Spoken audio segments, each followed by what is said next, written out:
Buenas noches, bienvenidos un jueves más al ciclo de vida cotidiana en Augusta Emerita, Vivir en Roma.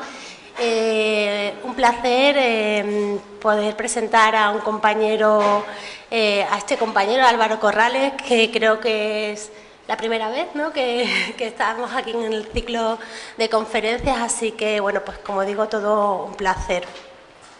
Álvaro Corrales, creo que buena parte de la audiencia le conocéis, pero para aquellos que no sepáis un poco sobre su trayectoria profesional, realmente es una persona con una trayectoria vertiginosa que además es formado aquí en la Universidad de Extremadura, tanto en la licenciatura como en el doctorado. La tesis la leyó en 2015, precisamente en torno al tema que nos presentará hoy, en torno a las viviendas, al ámbito doméstico de nuestra colonia. Una tesis que fue premiada con sobresaliente cum laude. Durante ese periodo de formación de doctorado, pues diferentes estancias en el extranjero, en Roma, en Cambridge, en Portugal. O sea que es una persona de una formación excelente. Además, con la suerte y con la virtud, diría yo mejor, de haber publicado ya al menos el contenido base de esa tesis doctoral en una serie de gran prestigio como es los anejos del CSIC. Así que ya pueden ustedes al año, ¿no?, de leer la tesis, porque la publicación es del 2016, o sea que en breve tiempo pudimos todos, ¿no?, rápidamente hacernos de toda la información que Álvaro recopiló, y sin duda alguna es un tema de gran interés, porque desde aquellas grandes casas excavadas en los años 60, 50, como la Casa del Anfiteatro, la Casa del Mitreo, más toda la información recogida a través de los seguimientos del Consorcio de la Ciudad Monumental, pues bueno, era súper necesario, ¿no?, ese trabajo que compilase toda la información en cuanto a la arquitectura doméstica. Así que creo que estamos todos y buena parte de este salón lleno para escuchar a Álvaro, y te agradecemos el esfuerzo. Viene de fuera, de la Universidad de Huelva, así que Álvaro, un placer, como digo, tenerte esta noche aquí. Gracias. Bueno, pues muchas gracias, Nova, por tus palabras, y sin duda agradecer la invitación a este ciclo que nos permite hablar en este foro. Nos sentimos muy a gusto, como en casa, y sin más vamos a empezar con el tema. Vivir en Augusta Emerita, casas para los habitantes de la colonia. Lo que vamos a ver en esta conferencia, lo tenéis en pantalla, este índice. Primero, unos interrogantes iniciales que yo me planteaba a la hora de abordar el tema, pasar desde la Mérida actual hasta Augusta Emerita, ejemplos sobre esta arquitectura doméstica, y cerraremos con unas breves consideraciones finales.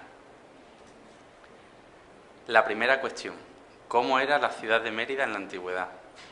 ¿Dónde se localizan las viviendas? ¿Cómo se articulan las manzanas residenciales? ¿Cuántas casas se han registrado? ¿Qué características poseen estas construcciones domésticas? Y, sobre todo, ¿quiénes eran los habitantes de las casas de la colonia de Augusta Emerita? En cuanto a la primera cuestión, vemos aquí el plano de la ciudad actual de Mérida, y nosotros tenemos que llegar a conocer cómo era el urbanismo en época antigua, ¿no? La idea que nosotros proponemos es esta. Es una articulación al uso de las ciudades campanas, de las ciudades vesuvianas como Pompeya y Herculano, donde tendríamos un punto como una especie de kilómetro cero en el cruce entre el decumano máximo y el cardo máximo, y a partir de aquí extraemos 4 regiones interiores: la región 1, la región 2, la región 3, la 4, y a la prolongación de las vías hacia el exterior, estas líneas negras que ven son los ejes principales, tendríamos la región 5, la 6, la 7 y la 8. Y a intramuros tenemos un espacio que tiene un urbanismo especial, que es este que estoy señalando ahora mismo en la pantalla, que sería la región 9, que en principio está reservada para los edificios de espectáculo, como ustedes conocen, el teatro y el anfiteatro. Sin embargo, andando el tiempo, también nos vamos a encontrar algunas casas en su interior. Los romanos eran, ante todo, se les ha calificado como personas muy prácticas, muy pragmáticas. Entonces, a la hora de construir la ciudad, ellos tiran de lo que tienen a mano. Los primeros materiales que le permiten construir muy rápidamente y abaratar los costes Entonces tenemos la situación de Mérida aquí, donde tenemos este símbolo del templete.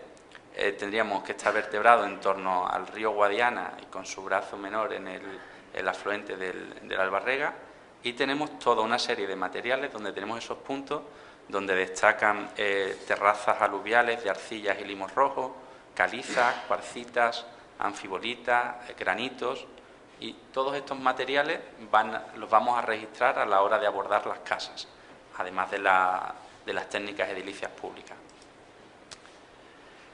El primer modelo, ¿cómo se realiza? Pues tenemos aquí una imagen que representa un modelo digital de elevación de altura que da esta sensación de 3D. Tenemos el río el Guadiana, el Anas en época romana y el Albarregas o Barraeca. Y tenemos aquí una serie que representa los metros de altitud. Iría desde los 200, donde está el río, hasta lo máximo, que son estos puntos más amarillentos, que serían unos 253, 260 metros. Como ven, no es mucha la pendiente. En cuanto a la ordenación del viario, que resulta de primer orden para entender el urbanismo y por ende dónde se van a situar las casas, tendríamos una vertebración con un trazado hipotético, que serían esas retículas en lila, que no se hacen al azar, sino que se hacen siguiendo las vías previamente documentadas a nivel arqueológico, que están marcadas en este plano, como ven, en negro. Entonces, si tenemos un fragmento de vía que cruza en dirección norte-sur hacia acá y otra en este-oeste aquí, está claro que aquí tenemos una manzana residencial, es decir, eso no está inventado. Y lo que podemos hacer es prolongar a través de los ejes norte-sur, este-oeste, todos los fragmentos de vía a la manera en que se construía una ciudad ex novo, una ciudad fundada de nueva creación, con todo el espacio y la planificación posible. Entonces nos sale un trazado hipodámico que sigue unas regiones naturales, mientras que la línea de muralla está conservada solo en algunos tramos, como ven aquí en verde, sobre todo en la zona de Morería o aquí en la zona del anfiteatro, y iría siguiendo la orografía o la topografía de las curvas de nivel, ¿de acuerdo? Este sería el siguiente paso, ¿no? Sería fusionar ese modelo digital del terreno con esa ordenación urbana de las vías. Entonces tendríamos ya este plano que nos aproxima a la realidad urbana de cómo sería Mérida en época antigua, Augusta de Mérida.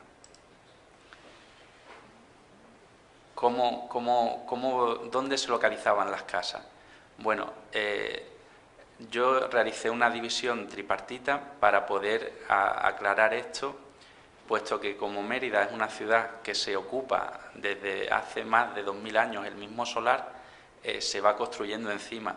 Entonces esto es muy interesante, pero a la vez complica mucho el registro arqueológico, porque es muy fragmentario. Entonces, para nosotros era bueno discernir entre las casas de la primera época de fundación, las casas augusteas, las de los primeros colonos, que son las que ven en pantalla. En total son unos 17 registros, es el horizonte que menos hay. Luego tendríamos las casas de época alto imperial, todas estas que tenemos en verde, que ya como ven hay una proliferación de restos mayores, tanto al interior, intramuros, como extramuros, ya vemos algunos ejemplos.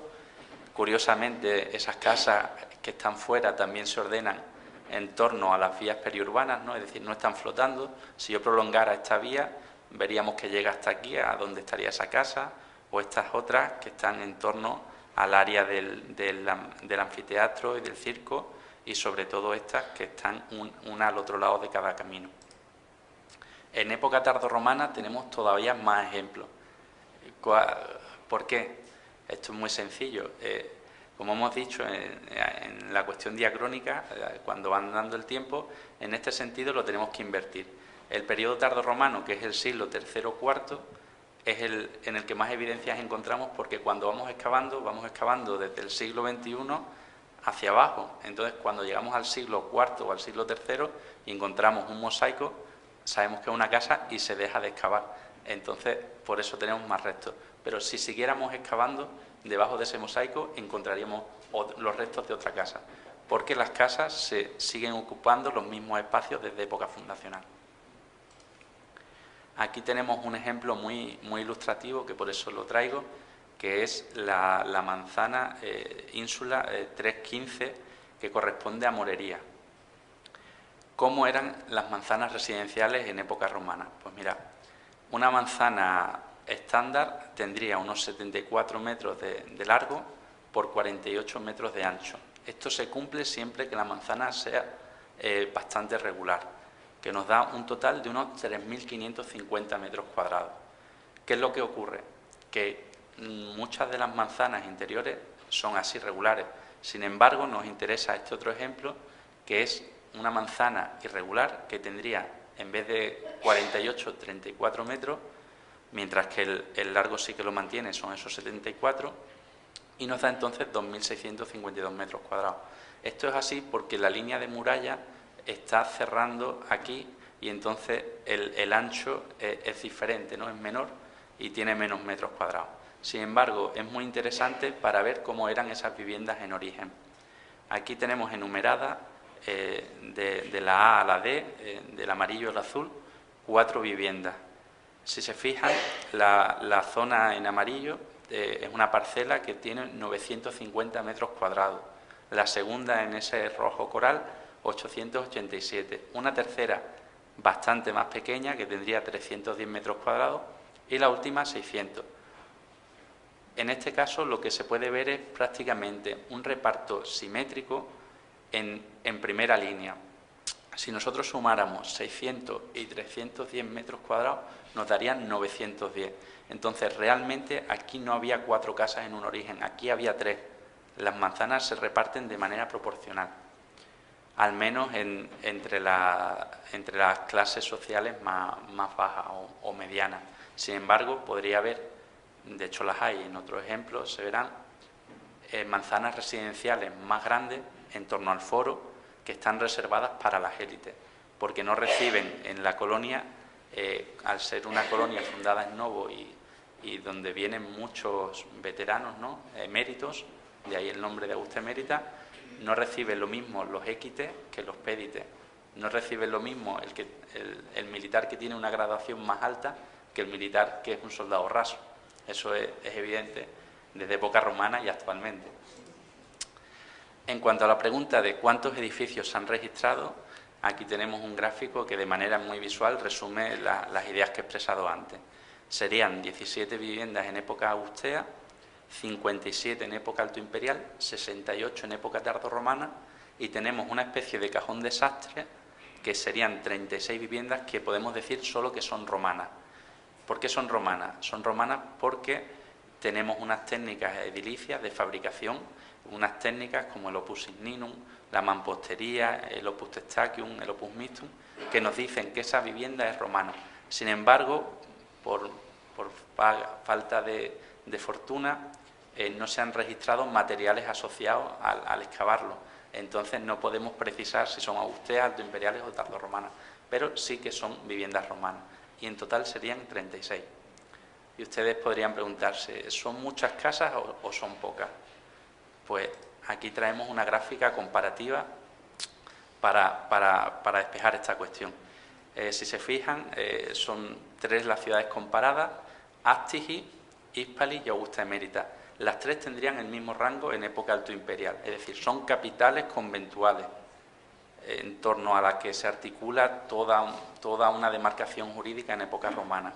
Pues fíjense, en Astigi se han documentado 61 viviendas, en Hispali 66 y en Augusta Emérita tenemos 178. Es decir, que ni sumando Astigi e Hispali llegan a lo que tenemos en Mérida. Es una muestra de la importancia y de lo bien que se ha venido trabajando el tema de las viviendas en Augusta Emérita. ¿Cómo eran las casas de aquí de Mérida, no? Pues tenemos una tipología bastante definida. Ahora mismo con una panoplia de 178 casas podemos hablar con propiedad cómo se hacen. Pues tendríamos unas viviendas con espacio de distribución. Esto es importante, es decir, siempre se articula en torno a un patio o a un pasillo. Siempre hay un elemento que vertebra el corazón de la casa. Esas viviendas que están bien distribuidas pueden tener cubierta en la distribución o estar descubiertas, es decir, en torno a un patio que puede ser un atrio, puede ser un peristilo o puede ser una vivienda de atrio y peristilo, como veremos más adelante en el ejemplo de la Casa del Mitreo. Viviendas con espacio de distribución cubierta. Aquí tenemos un ejemplo.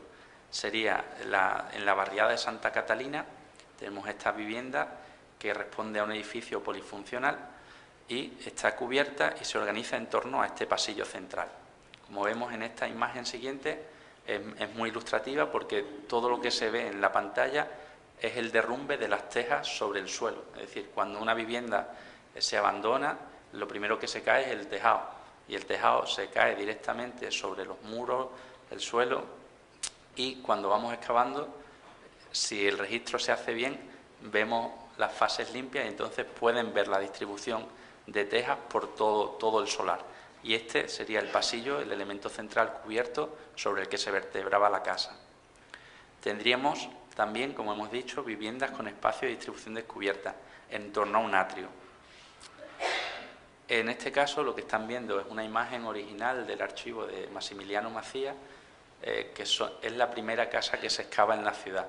Esta es la denominada Casa Basílica o Casa del Teatro y el 10 de septiembre de 1910 se inician las excavaciones del teatro, que es el primer monumento, el primer resto que se excava aquí en Mérida. Y por pura proximidad, al seguir excavando dentro del área del teatro, se topan con esta casa. Al principio pensaban que era una basílica paleocristiana, al tener dos ábsides, una hipótesis que sugiere un investigador francés, pero hoy en día sabemos de sobra que esos dos ábsides son muy representativos de las viviendas romanas de época tardorromana. Tendríamos otras viviendas con espacio de distribución descubierta en torno a un peristilo. Todos ustedes conocen estos restos, que están aquí debajo del museo, están en la cripta, unas columnas marmóreas. Y tendríamos viviendas con distribución descubierta de atrio y peristilo. Este tipo de casa ya nos dice muchas cosas. Si se fijan en la planta, es la Casa del Mitreo. Para poder disponer de un atrio y un peristilo se necesitan muchos metros cuadrados. Estamos hablando de este espacio E, que es el atrio tetrástilo de 4 columnas que veremos a continuación, un primer peristilo, este espacio K, y en torno a esta otra unidad tenemos el espacio S, que es un viridarium con un parterre, con plantas, con agua para refrescar el ambiente, desde luego un ejemplo exquisito de arquitectura doméstica. Aquí podemos ver esto que estábamos comentando, ¿no? Sobre todo la axialidad que se ve en esta casa. Tenemos una foto hecha desde la entrada de la vivienda, se bajan unos escalones y lo primero que encontramos es este atrio tetrástilo. Es un atrio tetrástilo que lo que está es recordando las formas de vivir de los primeros colonos, pero no de aquí de la ciudad, sino los colonos itálicos. Es decir, que muy probablemente la familia que vive en esta casa tiene origen itálico, porque construye de esta manera. Los atrios normalmente, además de un espacio que se puede decorar, como es en este caso con mármol, suelen tener una función clara, como es recoger el agua de lluvia. Debajo de este espacio, que es el impluvio, se suele excavar una cisterna y se recoge el agua de lluvia por una abertura que hay en el techo. Sin embargo, al excavar esta zona, esa cisterna no aparece. Entonces, sencillamente se está construyendo para recordar la forma en que se construía en la antigüedad. Y además está excelsamente decorado con estas placas marmóreas. También se ve esa axialidad en el sentido de que se entra a la vivienda, tiene el atrio y se sigue el pasillo al fondo y se llega al primer peristilo.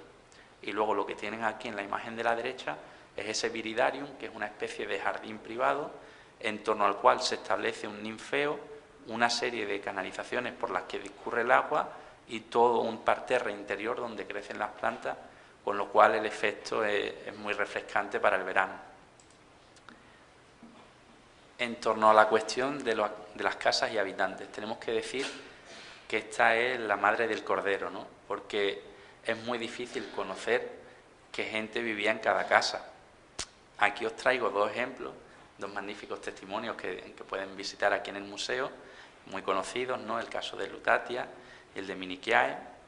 y con ellos lo que quiero es transmitirles una idea clara. Muchas veces tenemos estos restos, estas inscripciones, en las cuales nos aparecen, en el mejor de los casos, el nombre y la figura, pero no sabemos dónde asignarlo, ¿no?, en la vivienda. Y en otras ocasiones tenemos nombres y ni siquiera tenemos bustos. En otras ocasiones tenemos bustos, pero no tenemos los nombres. Entonces, salvo en ciudades muy concretas como en Pompeya y Herculano, que el nivel de conservación es fantástico, o en Ostia Antica, me estoy acordando también, donde se han encontrado archivos directamente con el registro, con el nombre del propietario de la vivienda, es muy difícil establecer quién vive en una vivienda. Ni siquiera acercarse al número o a la población total de la ciudad es posible, puesto que no existe un registro como existe en Roma, en la ciudad de la metrópoli. Ya César elabora un censo para el trigo, para ver a quiénes son los beneficiarios, y hace un censo y va calle a calle cuántos vecinos hay. Aquí en Mérida eso no existía. Sí que podemos establecer en orden a las viviendas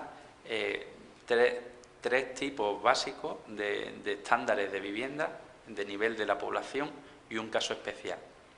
Estas viviendas de nivel más bajo tenemos dos categorías, categoría 1 y categoría 2.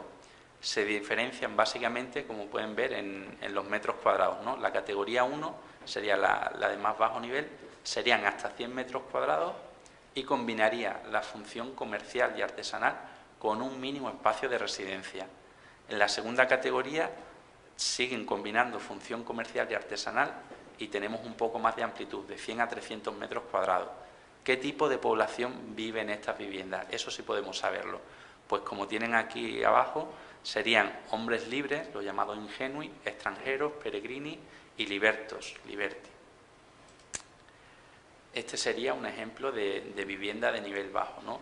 Sencillamente traigo dos espacios de producción, porque contrariamente a lo que se piensa, la gente se cree que las viviendas en la antigüedad solamente eran espacios de residencia, y esto no es cierto.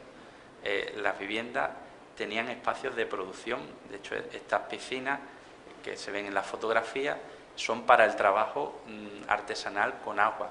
Podríamos estar hablando de una tintorería, una fulónica, etcétera, etcétera.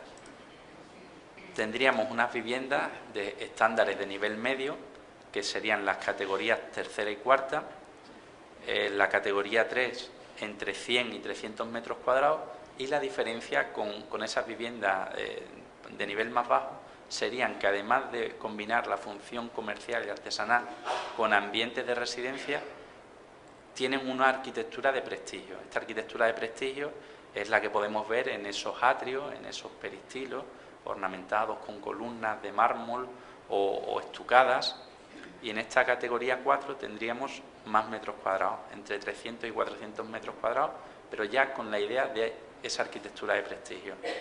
Las personas que vivirían aquí pues serían hombres libres, ingenui y ciudadanos ordinarios. Esto quiere decir que son ciudadanos romanos de pleno derecho, ya incorporados al orden.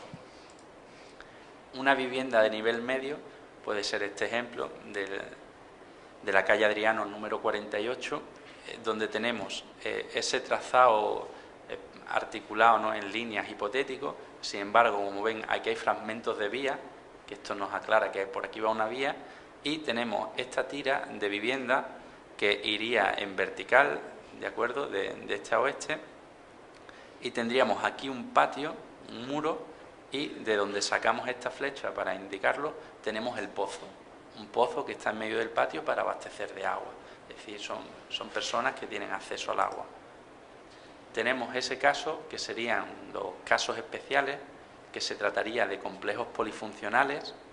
Estos complejos polifuncionales tienen esas tres características. Todos combinan la función agropecuaria e industrial, además de un espacio de residencia. Todos ellos están extramuros y tienen más de 500 metros cuadrados. ¿Qué tipo de personas vive aquí? Pues viven hombres libres, ingenui, libertos, liberti y siervos. En el caso que tenemos aquí son dos fotos que ilustran muy bien este ejemplo. Esto está en Los Milagros, en la Avenida de los Milagros, y podemos ver aquí todo un espacio donde estarían las instalaciones industriales que están ordenadas en torno a un pasillo central y a ambos lados baterías de estancia donde se realizan esos trabajos, y sin embargo tiene anexo un pequeño espacio que se vertebra con una antesala y otras dos estancias. Aquí era donde descansarían las personas que trabajaban, pero además encontramos aquí unas termas que vemos aquí ampliadas a la derecha. Es decir, que ya estamos hablando de un elemento de comodidad para ese descanso, ¿no? Otro de estos casos especiales estaría en la calle Muza.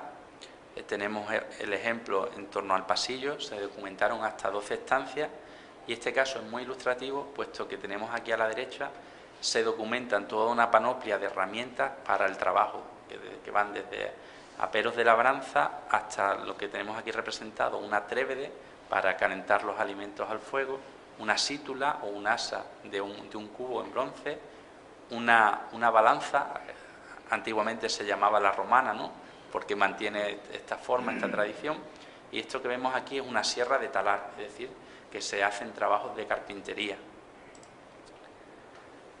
Luego tendríamos una serie de viviendas que son las que realmente responden a ese nombre de domus con el que normalmente se identifican las viviendas, porque toda la población no vive en domus.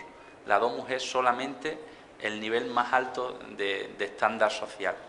Y aquí tenemos en Mérida hasta estas tres categorías. Tendríamos las 5, las 6 y las 7, que lo que vemos es cómo se amplían los metros cuadrados de que se dispone. En el caso de la categoría 5 iría de 400 a 800 metros cuadrados y tendríamos englobadas todas las funciones anteriores, funciones comerciales, artesanales y sobre todo arquitectura de prestigio. En estos espacios, al disponer de más metros cuadrados, se dispone de más superficie para instalar ese atrio o ese peristilo, como sucede en la Casa del Mitreo, del anfiteatro, que estamos en el último nivel, en la categoría 7, con más de 1000 metros cuadrados a libre disposición. ¿Qué tipo de familia vive aquí? Pues aquí viven las familias nucleares romanas, que estarían formadas por los asnados, cosnados, ascendientes y los siervos, es decir, una familia extensa. Ahora vamos a ver muchos ejemplos de este último tipo, porque son los más llamativos, digamos, los más espectaculares, los restos que mejor están conservados y son los más conocidos. Entonces tendríamos aquí ese atrio tetrástilo de la Casa del Mitreo, esta vez la perspectiva ya es desde el interior de la vivienda, mostrando esa escalinata de acceso. Tenemos el tablino de esta vivienda que da acceso desde este atrio tetrástilo, con un mosaico que es prácticamente un unicum en el Imperium. Solamente existen 3 de la misma temática, que es el llamado mosaico cosmogónico. En él se muestran las 3 esferas de la cosmovisión, de cómo entendían los romanos el orden. Tendríamos los dioses celestiales, los que están en la esfera celeste, tendríamos una serie de dioses terrenales y finalmente los dioses marinos. Aquí tienen algunos ejemplos de los que mejor se conservan y los más notables, como son Nufs y Notus y como es el dios Oceanus. Esa vivienda tiene un primer peristilo, como decíamos, que está documentándose con un muro alrededor perimetral.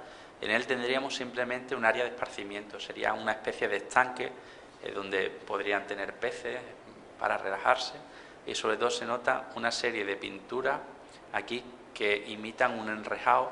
Esto es muy típico para crear la ilusión y la sensación todavía de mayor amplitud. Además tenemos un espacio donde tenemos una gran cisterna para abastecer ese agua, y está realizada con una bóveda de ladrillo que se ha conservado los arranques a ambos lados, que está comunicada mediante canalizaciones subterráneas con ese otro espacio de viridarium y del estanque del peristilo, y además se ha aprovechado encima y se ha cubierto con un mosaico, y encima en esta sala se han documentado unas pinturas que pueden ver aquí también en el museo, como no. En este caso es el dios Dioniso, Baco, que es el dios del vino. Entonces, en este ambiente que es tan fresco y con este tipo de pinturas, probablemente estemos ante un triclinio o un comedor donde se celebran las fiestas en verano para estar fresco. Además, esta vivienda tiene otra particularidad y es que conserva unas estancias subterráneas. Como ven, desde aquí se puede acceder por estas escaleras a unos espacios que están enterrados. Durante mucho tiempo se creían que eran cubículas diurnas o espacios para el verano, cuando aprieta más el calor, poder dormir en eso.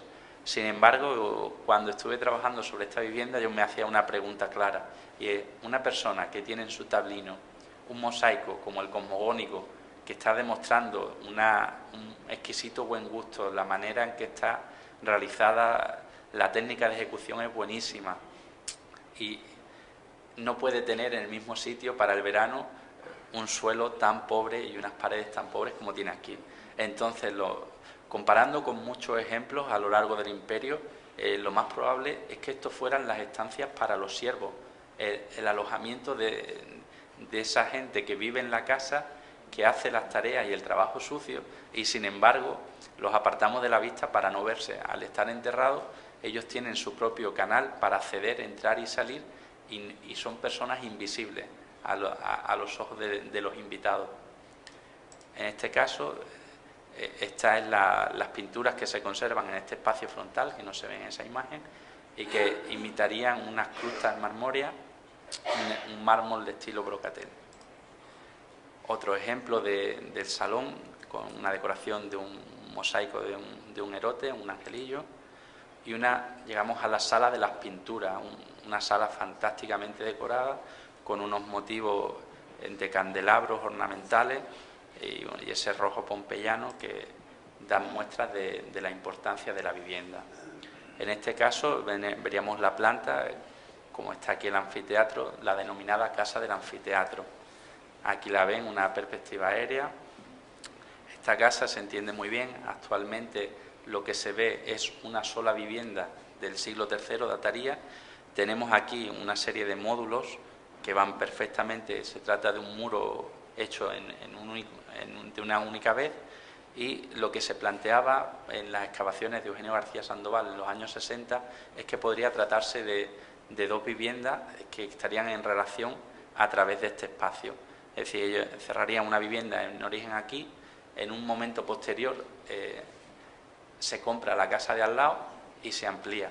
Y lo que tenemos aquí es un pasillo muy largo, pasillo de las hachas, hasta que llegamos a este espacio que es un triclinium para comer, con un acceso principal muy grande por el que entrarían los invitados, y luego tendríamos a los lados de estos pasillos laterales dos pequeños vanos que serían para el servicio, por donde entrarían los siervos con las bandejas, quitando y poniendo platos. En esta vivienda también tiene un elemento central, que tenemos la cocina, que tenemos aquí un horno de obra y algunos molinos que se han conservado. Tenemos aquí una vista de detalle de ese ángulo, similar a ese viridarium que decíamos de la Casa del Mitreo. En esta ocasión podemos ver ese ninfeo con algo de agua, restos de las columnas marmóreas y cómo crecen las plantas al interior. Tenemos espacios de prestigio y representación bien representados con este mosaico de la Vendimia, también considerado el mosaico de Baco, que sería el hombre que se sitúa en el centro, y están pisando las uvas que previamente recogen esos erotes, y vemos la representación de un lagar donde pisan y va saliendo ese mosto. Aquí tendríamos esa planta de la habitación que hemos explicado antes, ¿de acuerdo? Vemos se accede por aquí, desde esta estancia central, mucho más grande que estos accesos laterales que comentaba antes, por donde entrarían los siervos a poner y quitar los platos. Se conoce como el triclinium oecus de los peces por esta decoración que tiene en medallones octogonales, donde se ve que se representan diferentes tipos de ictiofauna, y está tratado con gran calidad puesto que se pueden distinguir incluso las especies. Como pueden ver en la pantalla, ninguno de los peces se parece al anterior. Y el hecho de que estén en este triclinio tiene una triple significación. Por un lado, los peces tienen un carácter profiláctico, como una especie de amuleto de buena suerte. Y por otro lado, tendríamos que el señor de la vivienda está hablando de lo que sirve en su mesa, esos pescados, que sin duda es un lujo, pues como se ve en el edicto de Diocleciano, en la lista de precios que se establecen, los precios públicos, el pescado cuesta 3 veces más que la carne. Entonces, el hecho de que una persona pueda traer peces y servirlos en su mesa en una ciudad interior como Mérida, como Augusta Mérida, nos habla de un gran poderío económico. Aquí tendríamos esa casa del teatro, casa basílica, que está ordenada en torno a esos dos ambientes absidales, por lo que se pensó que eran una basílica en origen, pero nada más lejos. Es un elemento muy característico de las viviendas tardorromanas de los siglos III y IV. Están exquisitamente pavimentadas su suelo con mosaicos, sus paredes decoradas con una gran calidad, tanto en esta perspectiva que imitan columnas de mármol con pedestal, como en las pinturas famosas del fondo, donde tendríamos, según las últimas hipótesis, las que creemos más acertadas, a los dominus, los dueños de la vivienda, en actitud de agasajo, recibiendo frontalmente a sus invitados para los banquetes. Otra de las viviendas más destacadas es la vivienda de la Alcazaba, una vivienda que contaría con una estancia de peristilo. En este caso tenemos las columnas hechas en ladrillo y dos grandes columnas en granito, y un espacio con una piscina, con un pequeño ninfeo también para dar frescor, y se documentaron unos pavimentos en opus sextiles o marmóreos. Estos mármoles hablan de la gran calidad de la ejecución de la obra, que están hechos exprofesos para esa habitación, es decir, no sobra ni falta nada, se ha traído el mármol justo para esa habitación, y además se ha visto en las pruebas marmóreas que hay mármoles tanto locales de las canteras de Borba Extremós, que son los más cercanas, como materiales importados desde Italia, que otra vez nos vuelve a hablar de la capacidad económica de estos señores, que son capaces de traer mármol desde la propia Italia. En este caso traemos una fotografía aérea del barrio de Morería, cuando se estaba excavando. Hasta la fecha el lugar donde prácticamente mejor se puede conocer la historia de la ciudad, puesto que son 12.000 metros cuadrados, sin esos cortes que normalmente tenemos al excavar una pequeña parcela de 100 o 200 metros cuadrados.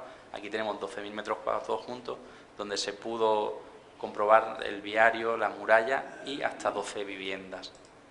La vivienda más conocida es la más lujosa, es la denominada Casa de los Mármoles.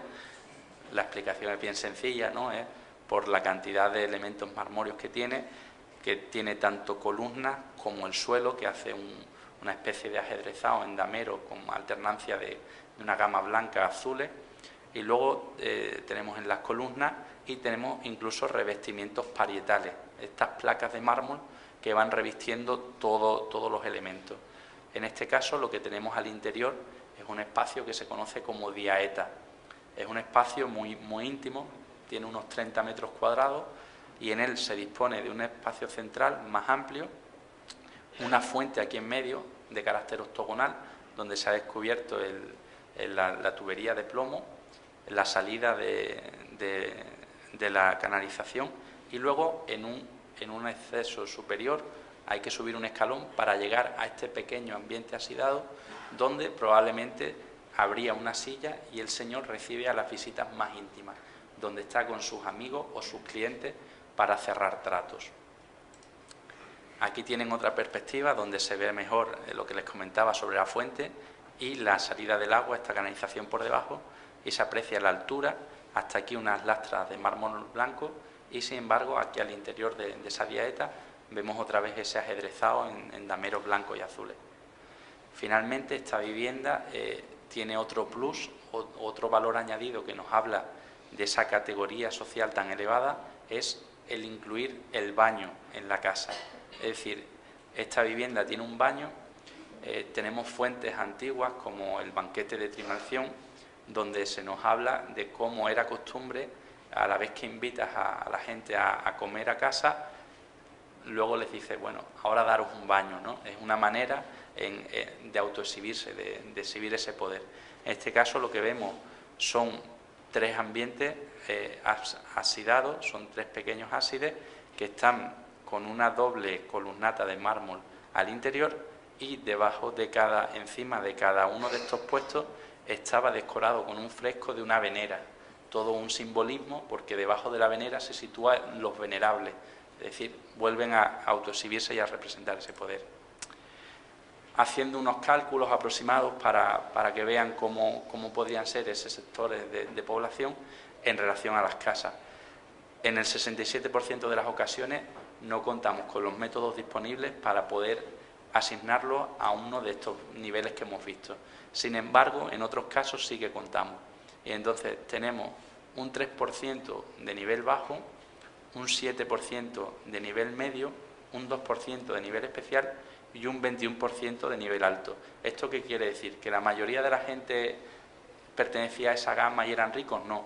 Sencillamente es que las viviendas de la gente que tienen mayores recursos económicos estaban construidas con mejores materiales, traían mejores contratistas, mejores arquitectos y han resistido mejor el paso del tiempo. Finalmente tenían aquí una rueda, un gráfico porcentual sobre las 8 categorías. En este caso la única con la que no cuenta ningún ejemplo sería la categoría 3, que tendría el 0%, y como vemos el mayor sería la categoría de 5, recordar esas viviendas ya de nivel alto entre los 400 y los 800 metros cuadrados. Me gustaría empezar a cerrar esta ponencia con una idea. A la hora de analizar una vivienda, nosotros nos fijaríamos en 6 aspectos clave.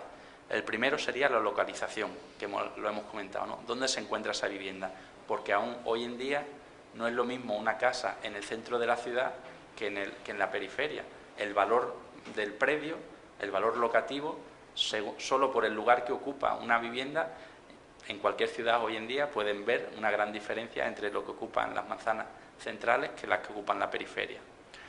Un segundo nivel serían las estructuras, es decir, cómo está construida. Esos materiales, esos elementos que se ven y que nos han llegado y nos vertebran la casa en habitaciones. La superficie exterior, que hablaría de los recrecimientos, que hay que hablar, una casa típica estaría construida con un zócalo de piedra y luego tendría unos alzados en técnicas de barro, probablemente, como se han documentado aquí escasamente, es lo que peor se conserva, bien el tapial o en adobe, un recrecimiento, y finalmente la techumbre. Tenemos que tener en cuenta los ambientes donde se realizaban las actividades económicas, que hemos dicho que compartían el espacio de residencia con locales comerciales o artesanal, el nivel de decoración, que sería el más cambiante, el que más se adapta a la moda, que también nos habla del tiempo, de la cronología, y luego tendríamos el mobiliario, que a veces se ha conservado, aquí muy escasamente, pero por ejemplo en la Casa del Mitreo hay restos de un lectus, de una cama, que está carbonizado y se ven las piezas de madera. Finalmente decir que la casa romana no es un ente fósil, sino que es un ente vivo. Es decir, desde que se erige por primera vez, pasa por un proceso de remodelación, donde se hace una serie de reformas, una transición hacia el abandono. Algunas viviendas se abandonan y no se vuelven a utilizar, y en otros casos se abandona, pero solo momentáneamente, y sus materiales se reutilizan. Todo ello sería la casa romana. Y finalmente, en esta síntesis, decir que aquí en Mérida conocemos 178 casas, que es una entidad viva que está en proceso de constante cambio, que habría que tener en cuenta estos 6 factores: la localización, las estructuras, la superficie exterior, actividades económicas y aparato decorativo, que tendríamos diferentes tipos de viviendas según el estatus social de los propietarios, y una idea también que es esa dualidad implícita en toda la vivienda. O sea, por un lado, cada casa es un microcosmos propio en sí mismo, es decir, cada uno en su casa construye como quiere, la decora como quiere, pero sin embargo, a fin y al cabo, todos tenemos unas necesidades afines y tenemos que tener unos baños, un despacho, unos dormitorios, y entonces hace que las casas, por un lado, parezcan todas parecidas en cuanto a la necesidad de disponer de una serie de elementos comunes, y sin embargo, por la manera en que se decoran, pues son ambientes únicos. Nada más, esto es todo, gracias por vuestra atención.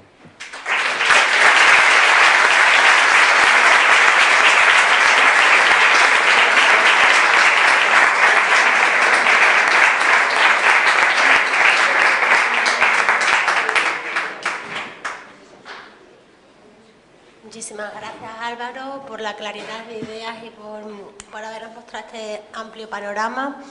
Abrimos, como siempre, un turno de preguntas, debate, para todos aquellos que nos hayamos quedado con alguna cuestión que quede que aclarar. Sí. Luis. No hay... En Mérida no había ínsulas, ¿o es que realmente no se han encontrado ningún resto? Sí, te comento. El tema de las ínsulas, la verdad es que es una cosa problemática desde el punto de vista, si empezamos por la terminología. Habría que saber primero qué es una ínsula, porque es un término que en mi concepción está mal aplicado. Muchas veces la gente ya denomina ínsula solamente a una parte, que serían estos bloques de vecinos, ¿no?, como en la actualidad como pisos, que se apilarían en bloques. Sin embargo, las ínsulas hacen realmente más referencia a las manzanas residenciales. Y con respecto a si se han documentado o no en Mérida, no tenemos constancia de ninguna. Nos podría hablar un poco, hubo una vez una duda, una excavación que se hizo en la plaza de Santo Domingo, porque se encontró una cimentación de un muro de más de 1 metro de ancho. Es decir, que ese muro estaba hecho para soportar varias alturas, o un espacio abovedado, o con un arco interior. Sin embargo, si se quieren ver ínsulas vecinales entendidas como bloques de pisos, los únicos ejemplos que podemos encontrar bien están en la península itálica. En Roma hay algunos casos, y sobre todo en Ostia Antica, en Pompeya y en Herculano. Aquí en Mérida no se ha documentado ninguno.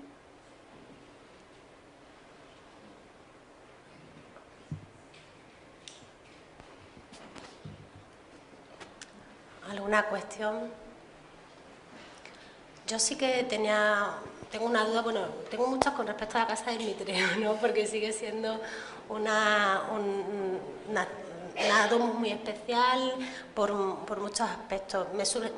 Quería tu opinión de dos cuestiones. Por un lado, siempre se ha dicho que había unos espacios de taberna, de área comercial asociada, de espacio comercial ganado a la casa, lo cual a mí no me deja de sorprender por la calidad de la casa, por el espacio que tiene y tal, que ceda, ¿no?, parte de su espacio a una función comercial. Y por otro lado, el tema de las termas proximísimas a la casa del Mitreo, que siempre se ha dudado si realmente eran termas que estaban asociadas directamente a la vivienda o eran termas públicas, o al menos no conectadas, ¿no?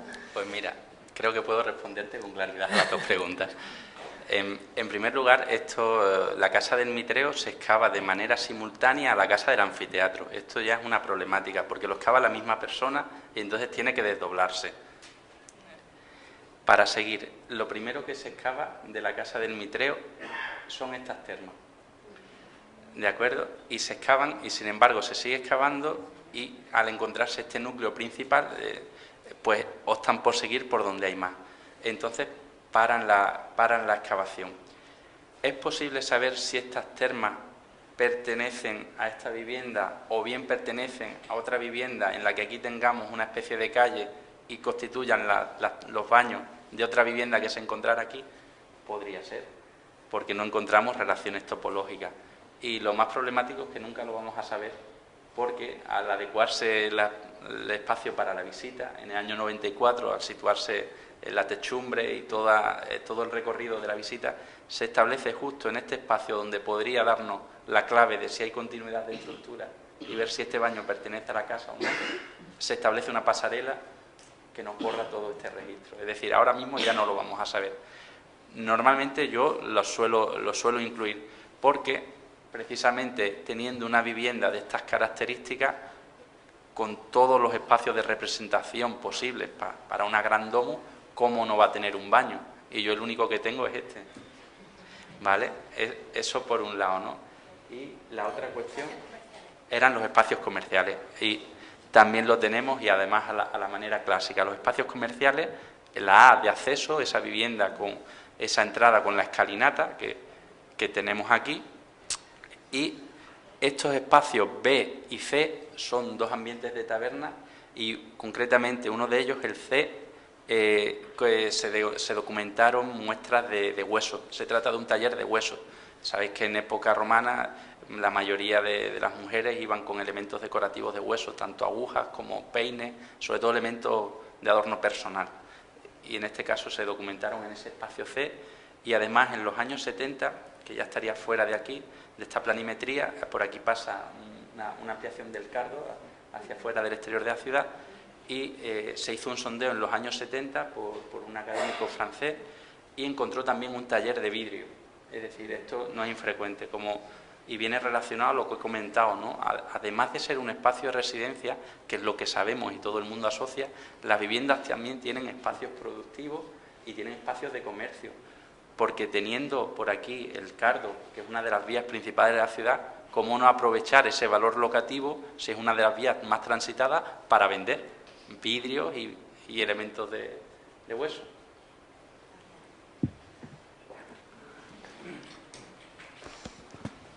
¿Qué podríamos pensar de la Plaza de Toros? ¿Qué puede haber debajo? ¿Qué sospecháis?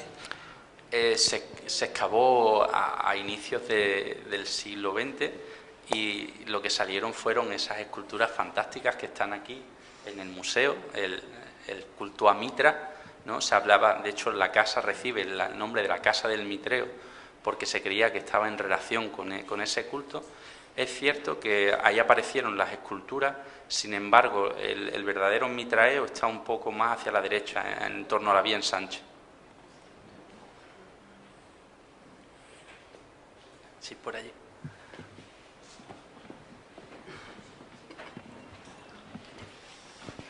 No, era solamente que cuando se hizo las excavaciones, cuando se hizo la excavación, el límite de lo excavó Lali Gijón, el límite de la parte de ahí de arriba, no apareció nada romano, solo en todo el límite donde va ahora el paseo, todos los restos eran árabes, o sea, a nivel de suelo. O sea que la línea desde arriba del todo, donde está la puerta de salida, la puerta falsa de salida, hasta la esquina de abajo, no había ningún resto romano, donde va ahora la pasarela, ¿no? Entonces esa es una de las razones, que ahí había un límite. Que haya conexión, que las termas tengan relación con la calzada y no con la villa. Bueno, pues gente se inclinaba, los arqueólogos en aquel momento se inclinaban más porque tenía relación con la calzada, porque los mosaicos no tienen nada que ver con los otros mosaicos. El mosaico de la Casa del Mitreo, digo, de las termas, no tiene nada que ver con los mosaicos de la Casa del Mitreo. Una representación clásica de un baño, y sobre todo el tamaño es el que invita a pensar que se trata de un ambiente doméstico, porque no es un gran espacio. No creo que ni siquiera se pueda plantear que sea semipúblico, como hay otros restos en Brácara Augusta, en la casa de las Carballeiras, donde se encuentra un ambiente termal asociado a la vivienda, pero que además tiene dos accesos, uno desde la propia casa y otro desde fuera. Entonces sabemos que el dueño está poniendo en explotación, o sea, lo disfruta él dentro de un horario y también lo pone en explotación para ganar dinero. En los casos, desde las termas hasta la calzada está lleno de tiendas. Sí. Tiene más relación, parece que tiene más relación desde el punto de vista, pero el tema arqueológico está claro que en el eje no apareció ningún resto. Sin embargo, aquí faltan sectores por excavar. Como bien sabemos, tenemos todo este espacio vacío aquí representado. Sin embargo, en los únicos trabajos arqueológicos que se hicieron sí que se documentan elementos industriales que vuelven a hablarnos más en relación a esos sectores que echamos en falta, ¿vale? Y además aquí, en la zona donde está el espacio R, esa cisterna, aquí está todo cortado y por aquí va la carretera. Es decir, los restos de la vivienda, aunque se han excavado cerca de unos 2.000 metros cuadrados, aún no se conocen en su totalidad. Una de las cosas que podemos lamentar de Mérida es que no conocemos ninguna vivienda con la superficie total. Ni siquiera esta vivienda, que tiene más de 2.000 metros cuadrados excavados, está completa. Yo no sé dónde cierra la vivienda. Tampoco, por aquí parece que no. Por el lado de la carretera parece que no, que no va por ahí. Está la zona de... Pero ya no lo sabremos. Sí, pero No. parece que está cortada la habitación. Sí, faltan elementos, claro.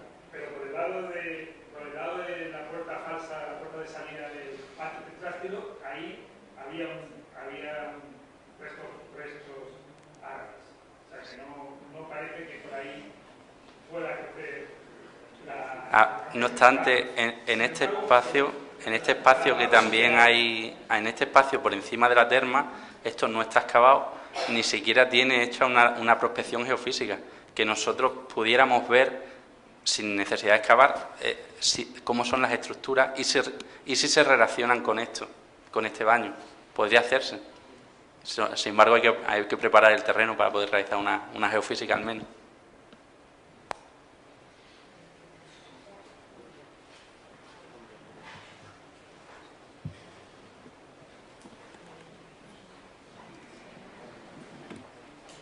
Bueno, pues si no existe ninguna cuestión más, les emplazamos a los jueves que viene, en el que una servidora les dará la charla sobre vestir en Augusta Emérita. Les espero el jueves que viene. Gracias.